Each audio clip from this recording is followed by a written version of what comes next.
Welcome to the Unitarian Universalist Church of Reading and our Sunday morning worship. My name is Rob Craig Coleman. I'm a member of the worship arts team. My pronouns are he and him. We welcome you here today to gather as we create a space where we nurture and explore individual spirituality, build a committed and loving community, and help heal our world.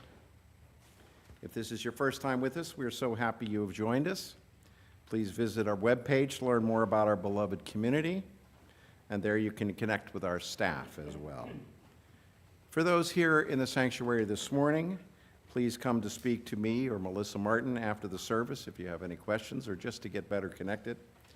We'll be in Fellowship Hall for social hour, and we hope that you will join us there. Through the initiative of the Love is a Verb team, we are called to raise our awareness of the impact that settlement of this area in Massachusetts had on indigenous people who lived here long before the first European colonizers. The governing board has formally recognized this impact and has voted to include the following statement in our ongoing worship materials. The UU Church of Reading, Mass. Is located on the seized ancestral land of the Pawtucket Band of the Massachusetts tribe. This land was their home for more than 10,000 years. Pawtucket, now called Lynn, is a vast territory that extends from the Piscataway River in New Hampshire all the way down to the Charles River. We are committed to learning from and amplifying indigenous voices, fostering enduring understanding, and assisting the ongoing presence and contributions of indigenous peoples within our community. We are also committed to doing our part to become better stewards of this land, understanding the impact of present and past exploitation, and working towards a more just and equitable future. This statement will be added to the laminated sheets in the pews for all to see from this day forward. Now, before we begin our worship, we'll hear from the Pledge Drive team, and AJ will be talking to us. And as he comes up, I just want to let you know, if you had noticed, the green tie, which I wear on the occasion of the green of a pledge in the old-fashioned sermon. I was thinking of the wearing of the green, which I know goes with a different kind of occasion, but I know it was, like so many things, we kind of co-opted it into the UU faith. Maybe some of you remember an old minister who on Commitment Sunday wore a stole with dollar bills on it. Remember that one, right? And I was thinking about wearing a green, well, St. Patrick's Day, and I said, boy, wouldn't that be a great coincidence? And so I have good news for you, AJ. When you're chair of the pledge team in 2030, it's good. We could make it fall on St. Patrick's Day, the 17th, on a Sunday. So what you have to look forward to, because you know we're not going to let you out of this role as chair, right? So tell us about the pledge, AJ. Well, I guess I didn't get the memo. If I did, I would have worn some green, although probably not. I'm colorblind. If I have any green clothes, I don't know which ones they are.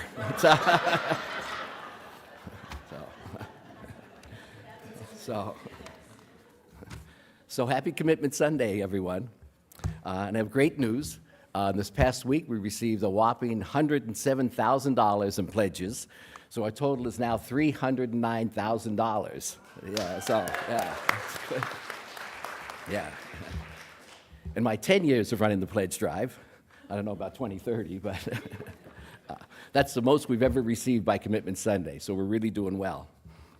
We're now 85% of the way to our goal of $365,000. So a big thank you to everyone who's already submitted your pledge. And if you haven't had a chance to submit your pledge yet, a friendly reminder, pledges are due today. If you'd like, you can take out your phone and submit your pledge right now. Go to uureading.org, click on Donate, and select Pledge Drive. And for those of you watching at home, you can go to the church's website and submit your pledge online. Either way, please submit your pledge today. We can't reach our goal without you. And one final note, even if you're planning to give the same amount next year, please submit a pledge form anyway so we know that you're pledges are going to continue. If you need more information about the pledge drive or have any questions, please see me at social hour. So, we're in the home stretch. We can do this. Thanks, everyone.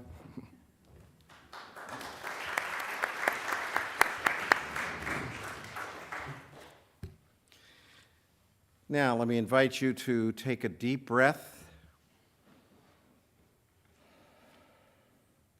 Settle in as we join in welcoming our returning guest minister, the Reverend Ken Reeves, back into our pulpit today. Welcome, Ken.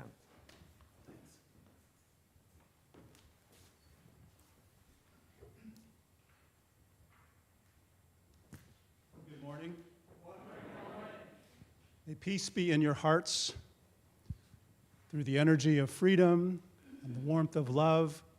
May you live the fullness of being alive, and in that fullness find peace. Through justice and understanding, may humanity be at peace, and may all of life on earth live together in balance and peace. Thanks for your introduction, and good to be back with you again this morning. Honored to be here, entrusted with leading the service for the pledge campaign. At a time like this, with the pledge campaign, people can wonder, what's it all for? I have an answer.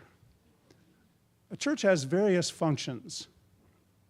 It's all for supporting a home where we share values. And imagine a place like this, we share values of love and freedom. And the love we value supports our caring for each other and for the world. And the freedom allows us to think for ourselves and arrive at what is meaningful to us individually. It's a chosen family where we belong. It's a school. A church is a school where we ideally learn through our lifetimes. It's an artist's colony where people create beauty. Hello. It's an informal therapy group where ideally people heal from losses and trauma and grow and develop and strive to become fully themselves. It's a camp where people get to be loud and play and have fun. It's a showcase where people's finest virtues and qualities and skills can show up and be seen by others. It's a bunch of do-gooders who go out and do good things in the community, in the world, and amongst themselves. It's an activist group where people try to make the world a better place. And it is a small nonprofit with a building, a budget, a staff, and Pledge Drive is on behalf of that. Although there are lots of communities and institutions that can provide these functions. And what a church does, and a particular Unitarian church that makes it unique, I think it is a support community for people on various journeys. And various journeys means your journey is not exactly the same as mine, but yet we're still supporting each other on those journeys. And the journeys are moving towards ultimate goals. Ultimate goals like the horizon. Ultimate goals can include peace, love, and union. And that's what a congregation like this is uniquely for, a support community for people on various journeys towards ultimate goals. And that's what we're also giving our money to. It's an honor to be with you on this Sunday and be part of this support that you offer each other. And on this journey, through this support, may you live the fullness of being alive. We will light the chalice.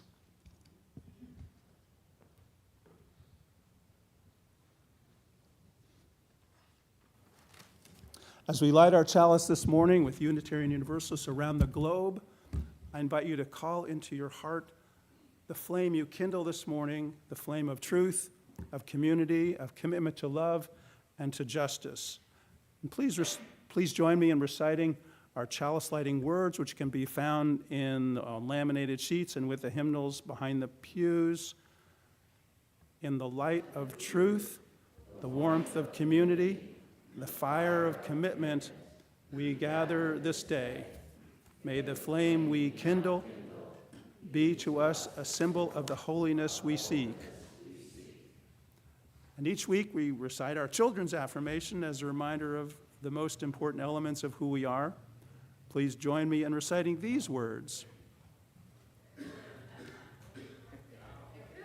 Hello. We are Unitarian Universalists, the Church of the Open Mind, the Loving Heart, and the Helping Hands. Thanks. Thanks, AJ. So I'd like to sing together a hymn that kind of evokes the larger span of life, and it is hymn number 128, For All That Is Our Life.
Good morning. Good morning. I invite anybody who chooses to come forward, but I also encourage anybody who is quite comfortable where they are to stay there. My name is Alec Keeling. I'm doing our Time for All Ages this morning, and having gone through this book, I'm so grateful to Brooke for having chosen it. It is such a wonderful statement no matter where you are in your life, no matter where we are in this church. So I'm asking you just to enjoy this story. And as I tell my own students at school, as someone who's made it to 105 years old, I found a lot of wisdom in these pages. This story is called Here and Now. It's been written by Julia Dinos and illustrated by E.B. Goodale, who both happen to be local professionals, which I also enjoyed. Right here, right now, you are reading this book. Technically, I am reading this book. The book is in your lap, or in your hands, or maybe in someone else's hands.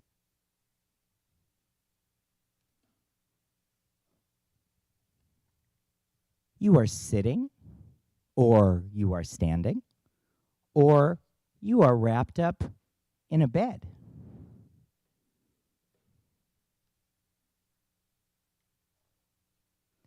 Under your bum, under your feet, is a seat or a floor.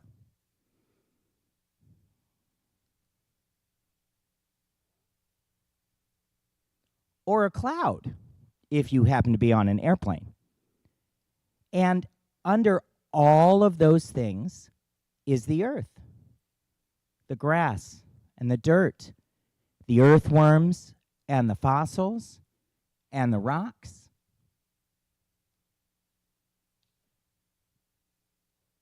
And the earth is spinning in the middle of space. We don't know why. Actually, we do know why. But today we don't know why. But it is.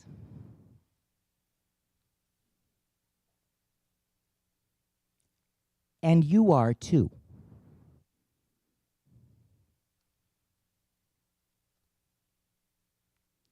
Right here, right now, while you are reading this book, many, many things are happening. Rain is forming in the belly of a cloud.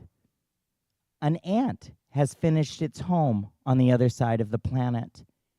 Somewhere, a telephone is ringing. Not here. An idea is blooming.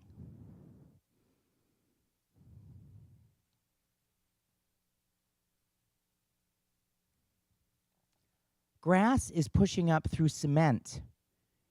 A friend you haven't met yet is sitting down to dinner.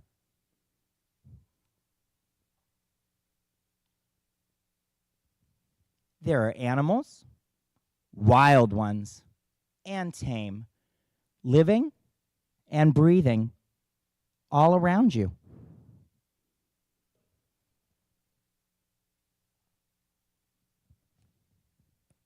Muscles are growing. Cities are growing. Babies are growing. Cuts and broken bones are sewing up and healing.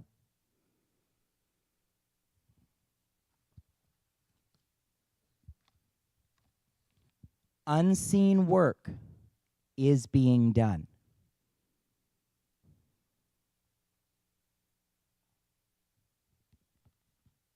Right here, right now, you are becoming.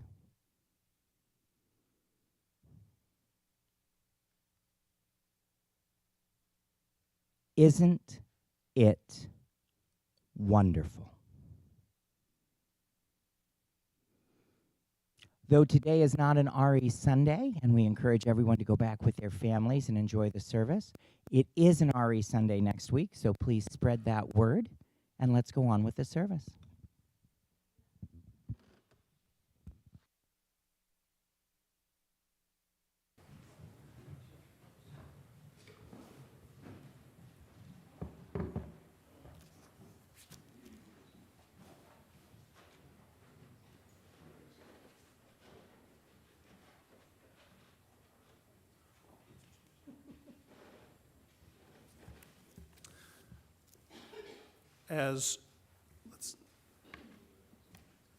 We take the time in our service to light our candles of community, peace, and justice. We light our red candle of community to signify our interconnection. Wherever you are in time and space, newcomer or longtime member here in the sanctuary or joining us virtually, we light this candle holding you in love. As we light this candle, I invite you to speak aloud the name or names of people who are on your mind and heart today to bring them fully into this space. Greg, Jeff, Doug. We light our blue candle of peace for all the places worldwide where people live with the threat of war and violence.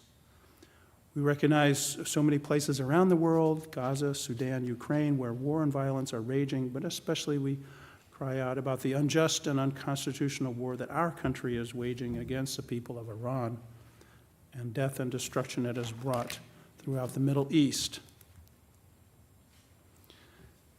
And we light our yellow candle of justice. May all people everywhere live their lives in freedom, and may we each do our part in the work for justice and liberation for all in our global community. As we recommit ourselves to the work of love and justice, may we each voice this commitment by saying, Amen. Amen.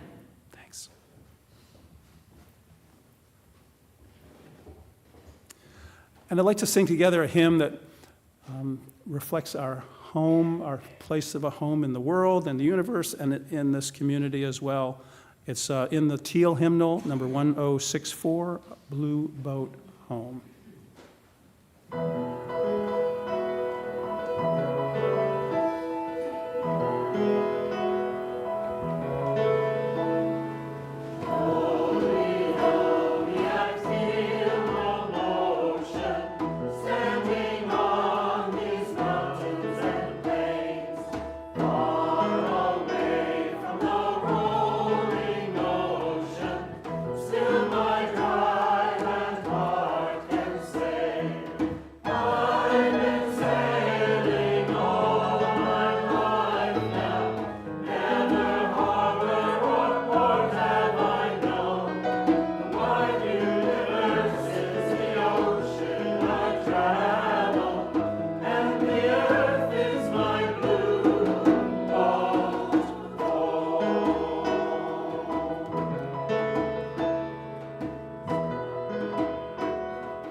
Beautiful.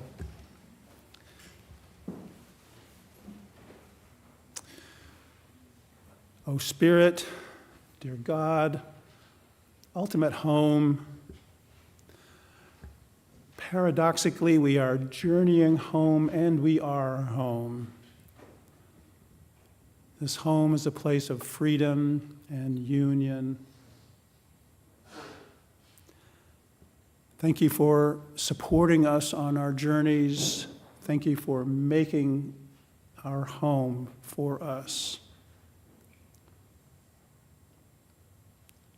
In that home, may we find peace. Amen.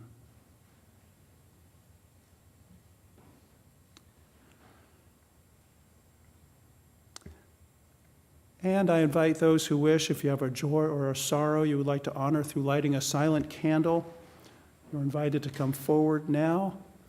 Please allow those with limited mobility the opportunity to come up first.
When Theodore Parker addressed the Massachusetts Anti-Slavery Convention in 1858, the abolition movement was facing setbacks. Nevertheless, in his speech, Parker reviewed the ending of slavery in England, France, Germany, even Russia, and concluded with this offer of hope. Look at the facts of the world. You will see a continual and progressive triumph of the right. I do not pretend to understand the moral universe. The arc is a long one. My eyes reach but little ways. I cannot calculate the curve and complete the figure by the experience of sight. I can divine it by conscience. And from what I see, I am sure it bends towards justice. 5 years later, President Lincoln signed the Emancipation Proclamation. 8 years later, the 13th Amendment abolished slavery.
Thank you. Beautiful.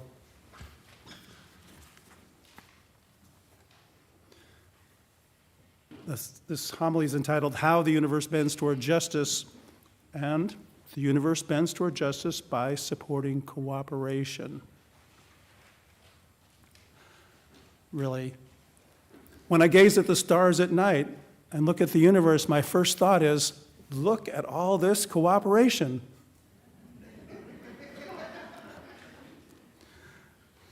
And cooperation supports one of the definitions of justice, which is meeting people's needs. Backed by the universe, people offer cooperative acts that meet each other's needs. Cooperative acts include participating in and financially supporting a religious community, such as this Unitarian Universalist Church of Reading. Indeed, gathered together today in this sanctuary, this is a cooperative enterprise. And if you listen, you can hear the universe approve. It's saying yes. Yes. Yes. I don't know why the universe bends toward justice, but since Parker's day, we understand better how. The universe bends toward justice and cooperation in two ways. One is by trending toward complexity, and two, by providing a spiritual experience. The universe's complexity began when its Big Bang generated gases and dust bonded to become planets and stars. I mean, the universe could have just remained gases and dust, but it didn't. It bonded into planets and stars, and when lone atoms coalesced into complex molecules. The carbon atom is especially ready to attach to other atoms. Carbon is like the bubbly, friendly host at a party welcoming their guests. Welcome, oxygen. Come on in. And here, let me introduce you to sodium. On Earth, complex carbon molecules in water, plus the sun's energy, and bam, life began. A new complexity. Living molecules evolved from bacteria to cells to bodies. Life reproduced by cloning, then by individuals working together, as in sex. Animals joined into herds, schools, and flocks. And with complexity came cooperation. Indeed, a body's organs working together, sexual reproduction, and living in groups all require cooperation. The Earth's ecosystem is cooperative.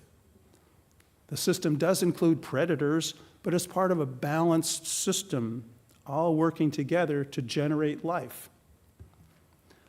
As an example, since wolves, predators, were reintroduced to Yellowstone, the beavers, vegetation, fish, birds have flourished. The predators add life. The most recent complexity to evolve, human brains. The first humans needed big brains containing 100 trillion neural pathways, not for the simple tasks of hunting and gathering, but to navigate the complicated shoals of cooperating with each other. Indeed, we cooperate more than our ape cousins.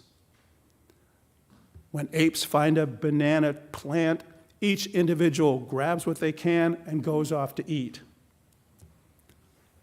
Unlike apes, humans form teams. Maybe they had to.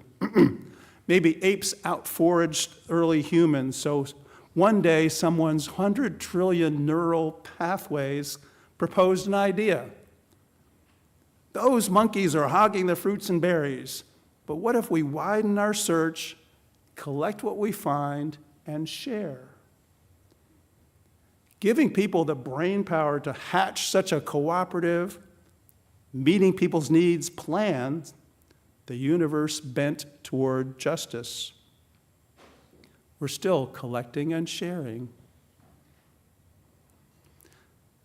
The universe also bends toward justice in mystical moments of union. Maybe like me, you have encountered on a walk in the woods, or a moment with someone else, or a peak experience, or even healing from pain, a oneness with all. The veil lifts, the universe is one, and you belong to this oneness, and then awe and peace. Maybe through these unitary moments, the universe is awakening us to its ultimate union. Cooperation follows. When mystically united with trees, animals, other people, I realize what happens to them happens to me, and so I want the good for them and to meet their needs. And thus the universe is guiding me toward justice. Of course, we are not all cooperative saints. Someone who sadly grows up without caregivers meeting their needs learns to assume my needs will not be met and no one else's needs either, so no cooperation. And secondly, wealth and power often replace a person's cooperative spirit with ruthless self-interest. When discouraged by people's callousness, I remember the cooperation I value has the backing of the universe. Indeed, I am a tiny but connective atom in the justice-trending universe when I join with other atoms and cooperate. As a cooperative example, the Western Oregon University women on the softball diamond playing Washington State. Oregon's Sarah Tukulski, not known for her hitting, rocketed the ball over the center field fence. On her home run trot, the excited Tukulski missed first base. As she reversed to tag first, her right knee gave out and she fell into a heap. The rules prevented her Oregon teammates from intervening except to substitute her with a runner at first, giving her a single and not a home run. As they prepared the substitution, a Washington fielder, Mallory Holtman, asked, "Excuse me, would it be okay if we carried her around and she touched each bag?" The umpires agreed. Holtzman and shortstop Liz Wallace lifted Tukulski and began a trip around the bases. Holtzman recalled, "We all started to laugh at some point. We'd get to a base, and Sarah would gently, barely tap her left foot, and we'd all of a sudden get the giggles." Holtzman continued, "It's one of those things I would hope anyone would do for me. She hit the ball over the fence. It seemed the right thing to do." Reaching home to a standing ovation, Holtzman and Wallace passed Tukulski to her teammates and resumed playing the game. As another example of complexity and cooperation, in 1840, the women of the Second Universalist Society of Reading formed a sewing circle, calling themselves the Reading Association of Liberal Ladies for Benevolent and Useful Purposes. They made aprons, quilts, and pinafores. Their motto, "Happiness is a roadside flower growing on the highways of usefulness." After their church disbanded, the women kept meeting and supporting liberal religion in Reading by hosting lecturers and itinerant preachers. In 1856, the First Universalist Society of Reading was organized, meeting in various halls and sharing ministers with neighbor churches. When they called a minister, the Reverend Edward Baxter Fairchild, the congregation grew and built their own home in Reading Square. By 1920, the congregation needed a new building, and in 1924 dedicated this present home, to which they moved their pews, light fixtures, and organ. During the Depression, the congregation's fortunes declined, but something spiritual continued to hum in the community, expressed in 1943 by the Committee of Religious Education. Quote, "We want the children to find out that true happiness comes from sharing. We want them to be aware of the beauty and order in the universe so that they may feel at home in it and gain a sense of security that is so necessary in these insecure times.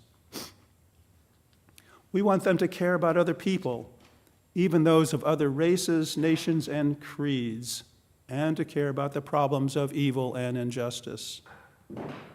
Unquote. And that year, 1943, the Reverend William Billingham arrived, and the new ministry revitalized the congregation.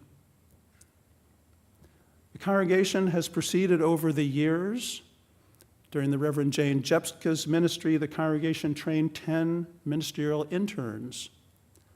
During the Reverend Tim Cutsmark's ministry, the building was expanded and renovated. In a mere 14 billion years, the universe has gone from random dust to organizing something as intricate as the 100 trillion neural pathways in our brains. And every so often, the universe gives us mystical glimpses of its unity. Those pathways, maybe those glimpses, give Mallory Holtman, the liberal ladies for benevolent and useful purposes, the founders, builders, religious education teachers, and ministers of this congregation, the impulse to cooperate, meet others' needs, and thus align with the universe as it bends toward justice. With cooperation, sometimes I carry my companions, sometimes they carry me. Either way, we bring each other home.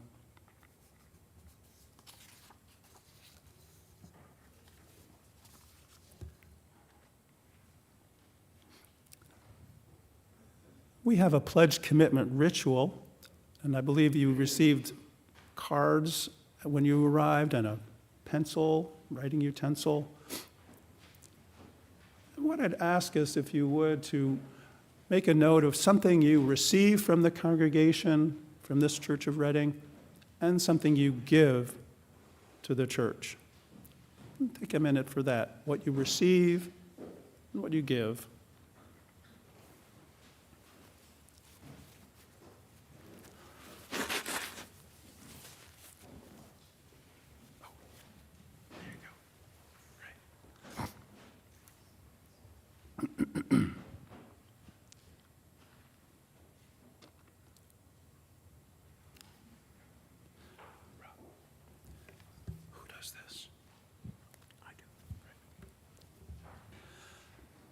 And when you have something noted down, I'd invite you to come up the center aisle and drop your card in the basket. And if you would like, feel free to state out loud what you give and or what you receive from the congregation. Rob will help with that, obviously, when you're ready.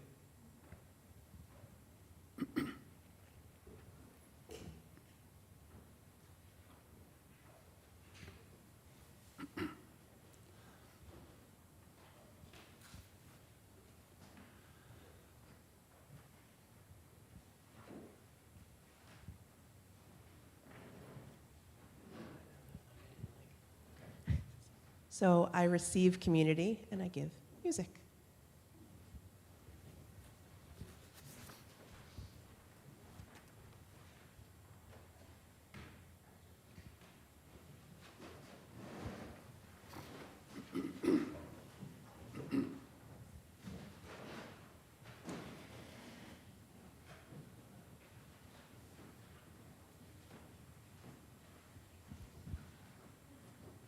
I get family, and I give myself.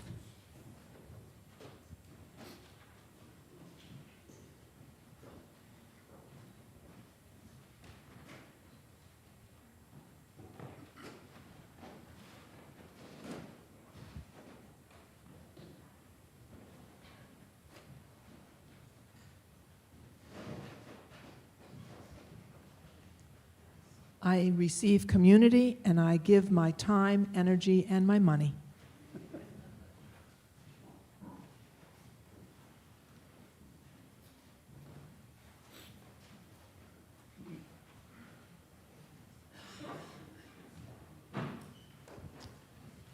I receive so much support and cooperative companionship for different life moments. I give my ushering talents and my RE teaching time freely.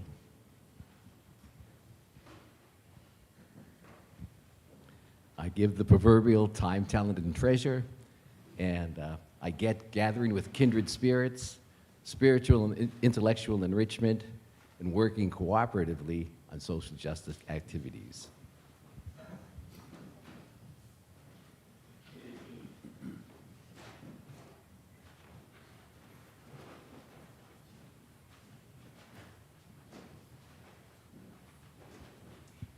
I receive acceptance, and I give confidence in our governing process.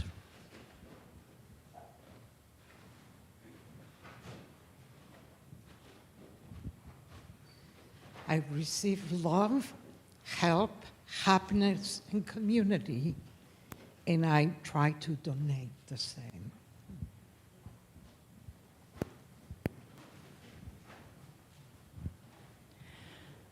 I receive love and friendship from everyone I meet, and I try to return the gifts.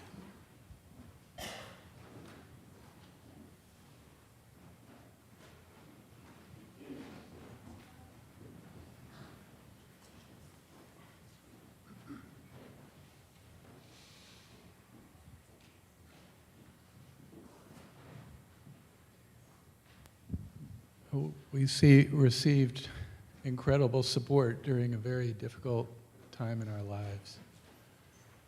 We received beautiful music and given pastoral care and music.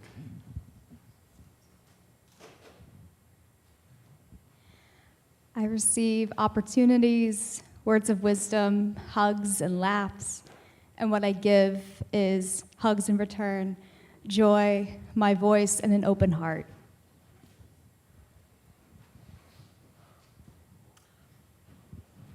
Just in time. I receive community, relationship with wonderful people, a place to do good works. I give my time, whatever talents I possess, and love. And I pledge my all, and hugs anytime.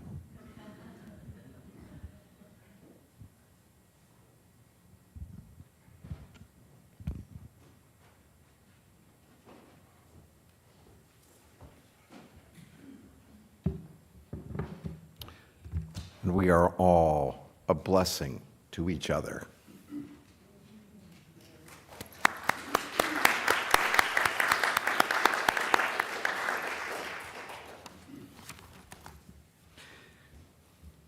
Remember that minister I talked about earlier?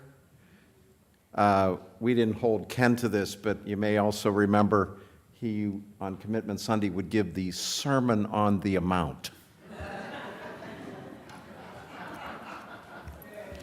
So in that spirit, each Sunday UUCR gives away half of the money received in the collection plate to a nonprofit organization that shares our UU values.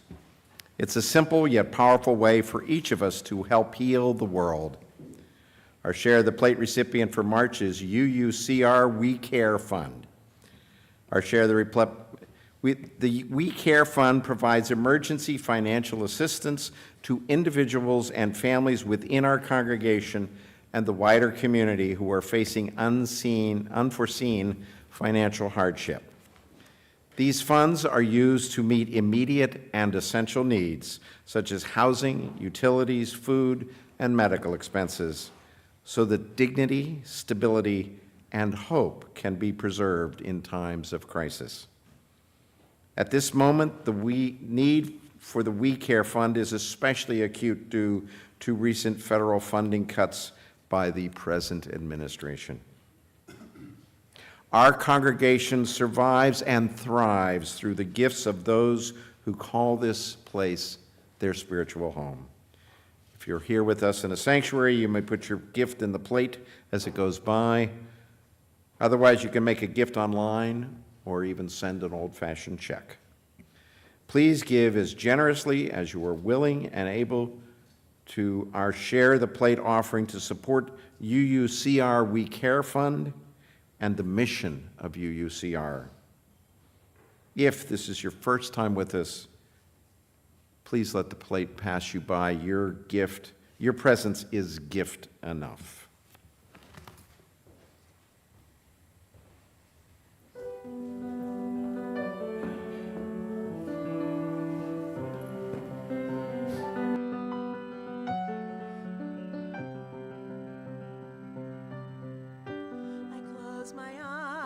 I can see a world that's waiting up for me that I call my own. Through the dark, through where no one's been before, but it feels like home. They can say it all sounds crazy. They can say I've lost my mind. I don't care if they call me crazy. Run away to the world we design. 'Cause every night I lie in bed, the brightest colors fill my head. A million dreams are keeping me awake. I think of what the world could be, a vision of the one I see. A million dreams is all it's gonna take.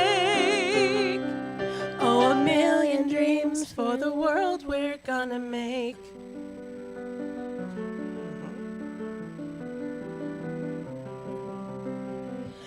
There's a house we can build, every room inside is filled with things from far away. Special things I compile, each one meant to make you smile on a rainy day. They can say it all sounds crazy. They can say we've lost our minds. See, I don't care if they call me crazy. Run away to a world that we design. 'Cause every night I lie in bed, the brightest colors fill my head. A million dreams are keeping me awake. I think of what the world could be, a vision of the one I see. A million dreams is all it's gonna take. Oh, a million dreams for the world we're gonna make. However big, however small, let me be a part of it all. Share your dreams with me. We may be right, we may be wrong, but I wanna bring you along to the world I see, to the world we close our eyes to see. We close our eyes to see. 'Cause every night I lie in bed, the brightest colors fill my head. A million dreams are keeping me awake. I think of what the world could be, a vision of the one I see. A million dreams is all it's gonna take. A million dreams for the world we're gonna make.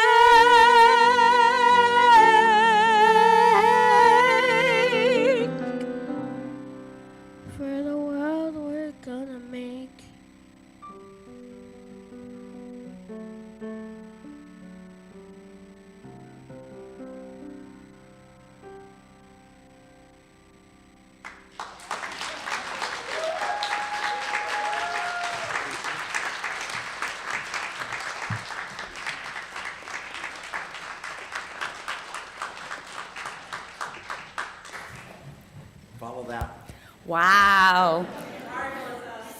Wow, Ethan. Big shoes to fill. Thank you so much for that. Thank you, choir, for the beautiful music this morning. I am Melissa Martin, your member services and volunteer coordinator, and my pronouns are she and her. Last week, we heard an incredible sermon by Reverend Fred Small about Margaret Fuller, a woman who claimed her own sovereignty long before the world was ready for it. And just moments ago, Reverend Ken spoke about the Reading Association of Liberal Ladies from 1840, who sewed and served to keep this light burning during insecure times. In my role as your volunteer coordinator, I think a lot about the lineage. During this month, Women's History Month, we honor those who came before us, but we also acknowledge that one of the primary ways patriarchy survives is through patterns of overfunctioning, emotional caretaking, and people-pleasing, strategies many women are taught to embody from a young age. When we address these patterns, we aren't just fixing ourselves, we're engaging in cultural disruption. Society expects and depends on women to overfunction. Our invisible labor has quietly carried these systems for generations. But when we begin to develop internal safety and personal sovereignty, when we learn to carry what is truly ours and stop carrying what never was, something profound shifts. As Reverend Ken noted, the universe bends towards justice through cooperation, like carrying a teammate home. But true cooperation comes from a place of abundance, not from a burden of obligation. This shift in consciousness is crucial for the women and the girls of our future. We are the women we've been waiting for. I see this shift when you show up for the mission of this church, like the success from our Starlight Soiree. That was heart work, not just work. To keep that connection going from a place of joy, we still have a few golden tickets left for our fellowship events from the soiree, and you can sign up through our email that was sent out by March 23rd for the gong immersion or a walk in the woods, a game night or the poolside brunch, a sit-and-sew circle, trivia night, or the Spanish fiesta. All of those details can be found in your email. Our theme of personal sovereignty starts at every age. Reverend Ken mentions that the universe trends towards complexity. Today, I'm inviting the children and youth to our architect table to show us their own beautiful complexity. I want to hear how they want to show up in this sanctuary, not just for our Youth Sunday service on April 12th, but always. We believe that being the author of your own story begins the moment you have an idea to share. Parents, please bring your young designers to the station and social hour to help us structure a service that truly fits them. And as we move towards April, we will pray with our feet during a Good Friday prayer walk down Woburn Street with other Reading churches and share a prayer vigil at the Burlington ICE facility. Look for more details in next week's newsletter. Finally, because our lives are sacred stories, next Sunday I am hosting the Gift of Clarity Resource Fair. This is not just paperwork, it's a contemplative path of principles. Join us after service to identify your champions and define your own non-negotiables for care. It is the ultimate act of sovereignty to decide how you wish to be honored. For today, please stay for our chancel chat with the Reverend Dr. Clyde Grubbs. His talk, Our Little Empire, beautifully complements our reflection on power and community. Thank you all for being a vital part of our congregational life. I look forward to seeing you at social hour. And now please rise in body or in spirit and join us in singing our closing hymn, number 318, We Would Be One. We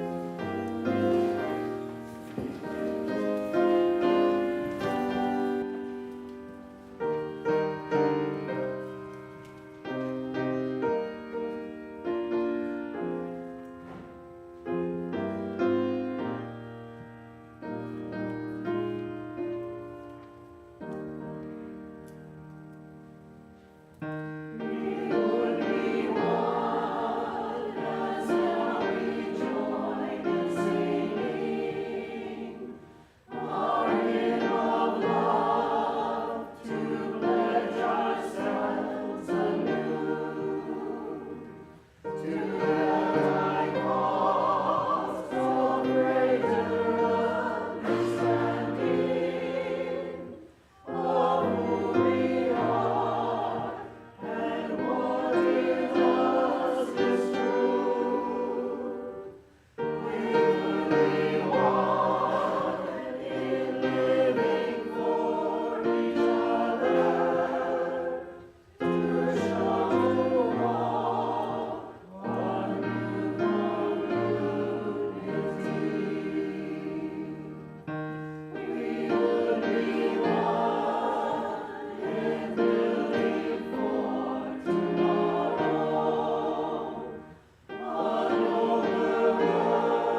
We extinguish this flame, but not the light of truth, the warmth of community, or the fire of commitment. These we carry in our hearts until we are together again. Thank you. I want to thank AJ and Rob, Bonnie, choir, Allison, Jay and Ethan, Alec and Melissa, and all of us for creating a cooperative and sharing community. I hope that from this community you find something miraculous, like the peace that passes understanding. May we go in peace. Amen.